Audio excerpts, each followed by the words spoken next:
Hi friends, ಎಲ್ಲರಿಗೂ ನಮಸ್ಕಾರ. ನಾನಿವತ್ತು ನಿಂಬೆ ಹಣ್ಣಿನ ಉಪ್ಪಿನಕಾಯಿ ಹಾಕ್ತಾ ಇದ್ದೀನಿ. ಬರ್ರಿ ನೋಡೋಣ ನಿಂಬೆ ಹಣ್ಣಿನ ಉಪ್ಪಿನಕಾಯಿ ಹೆಂಗ್ ಹಾಕ್ತೀನಿ ಅಂತ ತೋರಿಸ್ತೀನಿ ನಾನು ನಿಮ್ಗೆ. ಇದ್ರಲ್ಲಿ ನಾನು ಸ್ವಲ್ಪನು ಎಣ್ಣೆ ಬಳಸಿಲ್ಲ. ಮತ್ತೆ ಈ ಉಪ್ಪಿನಕಾಯಿ ನೀವು ಎಷ್ಟು ದಿನ ಬೇಕಾದ್ರೂ ಇಡಬಹುದು. ನಾನು ಇಲ್ಲಿ ಒಂದು 10 ನಿಂಬೆ ಹಣ್ಣು ತಗೊಂಡಿದ್ದೀನಿ. ಅದರಿಂದನೇ ಉಪ್ಪಿನಕಾಯಿ ಹಾಕಿ ತೋರಿಸ್ತೀನಿ ನಾನು ನಿಮ್ಗೆ. ಇವು ನೀವು ಒಮ್ಮೆಲೆ 6 ತಿಂಗಳು ಇಲ್ಲ 1 ವರ್ಷ ಆಗಷ್ಟು ಮಾಡ್ಕೋಬಹುದು. ಎಷ್ಟು ದಿನ ಆದ್ರೂ ಈ ಉಪ್ಪಿನಕಾಯಿ ಏನೂ ಆಗಂಗಿಲ್ಲ. ಮೊದ್ಲಿಗೆ ನಾನು ನಿಂಬೆ ಹಣ್ಣನ್ನು ಚೆನ್ನಾಗಿ ತೊಳ್ಕೊಂಡಿದ್ದೀನಿ. ತೊಳ್ಕೊಂಡು ಒಂದು ಸ್ವಚ್ಛವಾದ ಬಟ್ಟೆಯಿಂದ ಒರೆಸ್ರಿ ನಿಂಬೆ ಹಣ್ಣಿಗೆ. ಒರೆಸಾದ್ಮೇಲೆ ಒಂದು ನಿಂಬೆ ಹಣ್ಣಿನಿಂದ 8 ಭಾಗ ಮಾಡ್ಕೊಂಡಿದ್ದೀನಿ ನಾನು.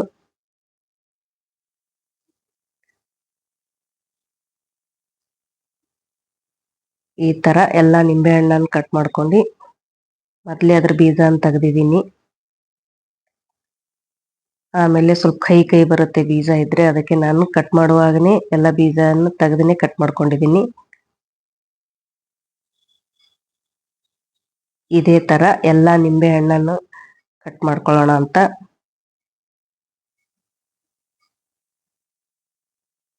ಈ ತರ ಎಲ್ಲ ನಿಂಬೆ ಹಣ್ಣನ್ನು ಕಟ್ ಮಾಡಿದಾದ್ಮೇಲೆ ಒಂದ್ ಜಾರಲ್ಲಿ ತುಂಬ್ಕೊಳ್ಳೋಣ. ನಾನು ಸ್ವಲ್ಪ ನಿಂಬೆ ಹಣ್ಣು ಇದಾವಂತ ನಾನು ನಿಂತ್ಕೊಂಡೆ ಕಟ್ ಮಾಡ್ತಾ ಇದ್ದೀನಿ. ನೀವು ಜಾಸ್ತಿ ನಿಂಬೆ ಹಣ್ಣಿದ್ರೆ ಈಳಿಗೆ ಇರುತ್ತಲ್ಲ, ಈಳಿಗೆ ತಗೊಂಡು ಕುತ್ಕೊಂಡು ಕಟ್ ಮಾಡ್ಕೋಬಹುದು. ನಾನು ಇಲ್ಲಿ ಒಂದು ಗ್ಲಾಸ್ ಜಾರ್ ತಗೊಂಡಿದ್ದೀನಿ. ಅದರಲ್ಲಿ ಎಲ್ಲ ನಿಂಬೆ ಹಣ್ಣನ್ನು ಹಾಕೊಳ್ಳೋಣ ಅಂತ. ನಿಂಬೆ ಹಣ್ಣು ಹಾಕೊಂಡು ಒಂದು 3 ಸ್ಪೂನ್ ಅಷ್ಟು ಉಪ್ಪು ಹಾಕಿದ್ದೀನಿ ನಾನು. ಈ ಜಾರಲ್ಲಿ 3 ಸ್ಪೂನ್ ಉಪ್ಪು ಹಾಕಿದ್ಮೇಲೆ ಒಂದ್ 4 ದಿನ ಈ ಜಾರನ್ನು ಹೀಗೆ ಇಡಬೇಕಿದು. ಉಪ್ಪು ಮತ್ತು ನಿಂಬೆ ಹಣ್ಣು ಕಲಸಿ ಡೈಲಿ ಒಂದ್ಸಲ ಇಲ್ಲ 2 ಸಲ ಈ ತರ ಶೇಕ್ ಮಾಡಿ ಇಡಬೇಕು ಈ ನಿಂಬೆ ಹಣ್ಣನ್ನು. ಜಾಸ್ತಿ ದಿನ ಕೆಡಬಾರ್ದಂದ್ರೆ ನೀವು ಒಂದ್ 4 ದಿನ ಆದ್ರೂ ಈ ನಿಂಬೆ ಹಣ್ಣನ್ನು ಈ ತರ ಉಪ್ಪಲ್ಲಿ ನೆನೆಸಿಡಬೇಕು.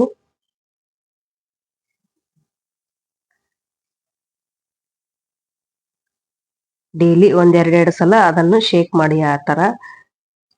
ಈಗ ಮಸಾಲೆ ರೆಡಿ ಮಾಡ್ಕೊಳ್ಳೋಣ ಅಂತ ಉಪ್ಪಿನಕಾಯಿಗ. ಮಸಾಲೆ ರೆಡಿ ಮಾಡೋಕೆ ನಾ ಮೊದಲು ಏನ್ ಮಾಡೀನಿ ಅಂದ್ರೆ 1 ಚಮಚ ಮೆಂತ್ಯ ತಗೊಂಡಿನಿ.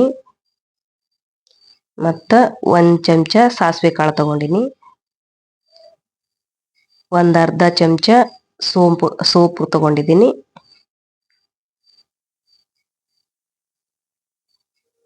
ಮತ್ತ 1 ಚಮಚ ಅಂದ್ರೆ ಕೊತ್ತಂಬರಿ ಬೀಜ ತಗೊಂಡಿನಿ. ನಾನಿಲ್ಲಿ 10 ನಿಂಬೆ ಹಣ್ಣಿಂದ ಉಪ್ಪಿನಕಾಯಿ ಹಾಕ್ತಾ ಇದ್ದೀನಿ. ನೀವು ಕ್ವಾಂಟಿಟಿ ನೋಡ್ಕೊಂಡು ತಗೊಳ್ಳಿ. ಜಾಸ್ತಿ ಇತ್ತಂದ್ರೆ ಜಾಸ್ತಿ ಮಸಾಲ ತಗೊಳ್ಳಿ. ಈಗೆಲ್ಲ ಈ ಮಸಾಲೆಯನ್ನು ಒಂದ್ ಸ್ವಲ್ಪ ಹುರ್ಕೊಳ್ಳೋಣ ಅಂತ. ಒಂದ್ ನಿಮಿಷ ಹುರ್ಕೊಂಡ್ರೆ ಸಾಕು. ಅದ್ರದ್ದು ಸ್ಮೆಲ್ ಬರ್ಬೇಕು ಮಸಾಲ ಅದು, ಆ ಟೈಪ್ ಹುರ್ಕೊಂಡ್ರೆ ಸಾಕು. 1 ನಿಮಿಷ ಹುರ್ಕೊಂಡು ಅದನ್ನು ಮಿಕ್ಸಿ ಜಾರ್ಗೆ ಹಾಕೋಣ. ಮತ್ತ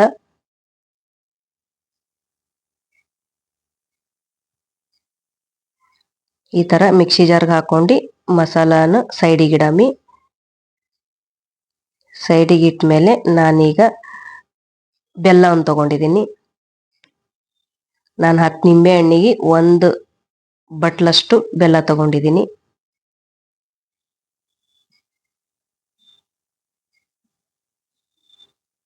ಈ ತರ ಒಂದ್ ಸ್ವಲ್ಪ ಸಣ್ಣದಾಗಿ ಹೊಡ್ಕೊಂಡು ಈ ತರ ಬೆಲ್ಲ ತಗೊಳಮಂತ.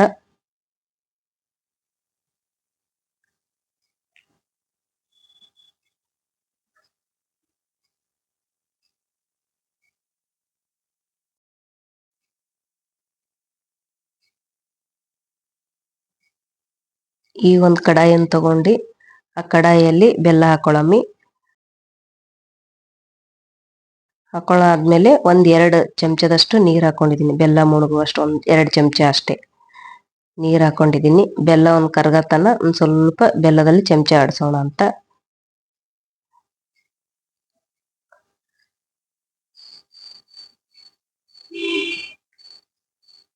ಇದಕ್ಕೇನು ಪಾಕ ಅದು ಮಾಡೋ ಜರೂರತ್ತಿಲ್ಲ.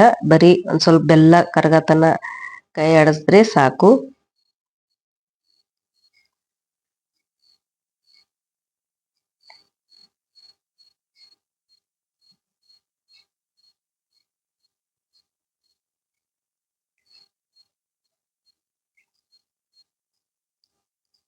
ಇಲ್ಲಿ ನೋಡ್ರಿ ಎಲ್ಲ ಬೆಲ್ಲ ಕರಗ್ತಲ್ಲ, ಸಾಕಿದಕ್ಕೇನು ಪಾಕ ಅದು ಏನ್ ಮಾಡ್ಬೇಡಿ. ಇಷ್ಟೇ, ಬೆಲ್ಲ ಎಲ್ಲ ಕರದ್ಮೇಲೆ ಗ್ಯಾಸ್ ಫ್ಲೇಮ್ನ ಆಫ್ ಮಾಡ್ಕೊಳಮ್ಮಿ. ಇದರಲ್ಲಿ ಎಲ್ಲ ಮಸಾಲಗಳು ಹಾಕೊಳ್ಳೋಣ ಅಂತ. ಈಗ ನಾವು ಮಸಾಲ ರೆಡಿ ಮಾಡ್ಕೊಂಡಿವಲ್ಲ ಉಪ್ಪಿನಕಾಯಿದು ಅದು ಹಾಕೊಳ್ಳೋಣ ಅಂತ. ಈಗೊಂದು ಅರ್ಧ ಸ್ಪೂನ್ ಅಷ್ಟು ಹಿಂಗ್ ಹಾಕೊಳ್ಳಮ್ಮಿ. ಹಿಂಗಾದ್ಮೇಲೆ ಒಂದ್ ಸ್ವಲ್ಪ ಬ್ಲ್ಯಾಕ್ ಸಾಲ್ಟ್ ಅನ್ನು ಹಾಕೊಂಡಿದೀನಿ. ಇದು ಆಪ್ಷನಲ್, ಸ್ವಲ್ಪ ಟೇಸ್ಟ್ ಬರುತ್ತಂತೆ. ನಾನು ಸುಮ್ನೆ ಅರ್ಧ ಚಮಚ ಹಾಕಿದ್ದೀನಿ ಬ್ಲ್ಯಾಕ್ ಸಾಲ್ಟ್. ಮತ್ತೆ ಒಂದ್ ಚಮಚದಷ್ಟು ಖಾರದ ಪುಡಿ ಹಾಕೊಳ್ಳಮ್ಮಿ. ಎಲ್ಲ ಚೆನ್ನಾಗಿ ಕಲ್ಸ್ಕೊಳ್ಳಮ್ಮಂತ ಈಗ ಮಸಾಲೆ ಎಲ್ಲ.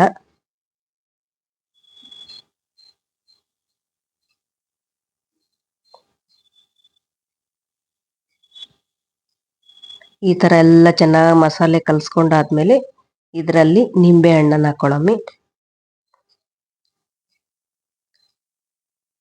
ಈಗ 4 ದಿನ ಇಟ್ಟಿದ್ ನಿಂಬೆಹಣ್ಣು ಚೆನ್ನಾಗೆಲ್ಲ ಉಪ್ಪೆಲ್ಲ ಹೀರ್ಕೊಂಡಿರುತ್ತೆ. ಅದನ್ನು ಈ ಮಸಾಲೆಗೆ ಹಾಕೊಂಡ್ ಬಿಡೋಣ ಅಂತ. ಈ ತರ ಮಾಡಿ ನೋಡಿ, ತುಂಬಾ ಚೆನ್ನಾಗಿರುತ್ತೆ ಉಪ್ಪಿನಕಾಯಿ.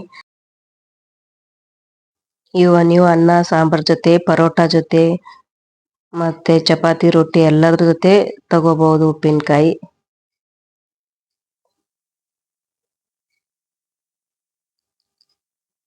ಎಲ್ಲ ಚೆನ್ನಾಗಿ ಕಲಸಿಟ್ಕೊಂಡು ಆ ಒಂದು ಚೆನ್ನಾಗಿ ತೊಳೆದುಕೊಂಡು ಒರೆಸ್ಕೊಂಡಿರೋ ಬಾಟಲ್ಗೆ ತುಂಬಿಡಿ. ಇದರಲ್ಲಿ ಯಾವಾಗ್ಲೂ ಉಪ್ಪಿನಕಾಯಿ ತಗೊಳ್ಳುವಾಗ ನೀವು ಕ್ಲೀನ್ ಇದ್ದ ಚಮಚನೇ ಯೂಸ್ ಮಾಡಬೇಕು. ಅಂತ ಇಂಥ ಚಮಚ ಯೂಸ್ ಮಾಡಿದ್ರೆ ಬೇಗ ಕೆಟ್ಟ ಹೋಗುತ್ತೆ. ಕ್ಲೀನ್ ಇದ್ದಿದ್ದ ಚಮಚಲಿಂತಾನೆ ತಗೋಬೇಕು. ಯಾವಾಗ್ಲೂ ಕೈ ಹಾಕಕ್ ಹೋಗ್ಬೇಡಿ, ಅದರಲ್ಲಿ ಚಮಚಲಿಂತಾನೆ ತಗೊಳ್ಳಿ. ಬೇಕಾದ್ರೆ ನೀವು ಈ ಉಪ್ಪಿನಕಾಯಿ ಒಂದ್ 2-3 ದಿನ ಬಿಸಿಲಲ್ಲಿ ಇಟ್ರೆ ಒಂಥರ ಬೇರೆನೆ ಟೇಸ್ಟ್ ಇರುತ್ತೆ. ಒಂದ್ 2-3 ದಿನ ಆ ಬಾಟಲ್ ಅನ್ನು ಒಯ್ದು ಬಿಸಿಲಲ್ಲಿ ಇಡಿ. ಒಂದ್ 2-3 ದಿನ ಬಿಸಿಲು ಬಂದಾಗ ಇಡಿ. ಆಮೇಲೆ ಮತ್ತೆ ಮನೇಲಿ ತಗೊಂಡ್ ಬನ್ನಿ. ಮತ್ತೆ ಬಿಸಿಲು ಬಂದಾಗ ಒಂದ್ ಸ್ವಲ್ಪ 10 ನಿಮಿಷ ಇಡಿ ಸಾಕಷ್ಟೇ. ನನ್ನ ವಿಡಿಯೋ ನೋಡಿದಕ್ಕೆ ತುಂಬಾ ಧನ್ಯವಾದಗಳು. ಇಷ್ಟ ಆದ್ರೆ ಲೈಕ್ ಮಾಡಿ, ಕಮೆಂಟ್ ಮಾಡಿ, ನನ್ನ ಚಾನಲ್ ಅನ್ನು ಸಬ್ಸ್ಕ್ರೈಬ್ ಮಾಡ್ಕೊಳ್ಳಿ. Thank you for watching.